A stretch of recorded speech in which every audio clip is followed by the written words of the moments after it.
This phone fell from a bike. The screen cracked and the frame bent. Let's just get straight to the business.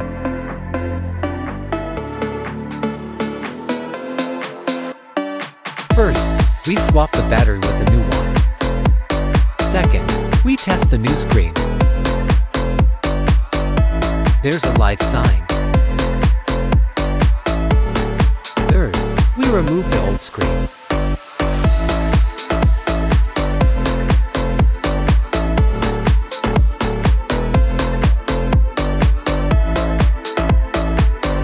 Gonna do a little snap.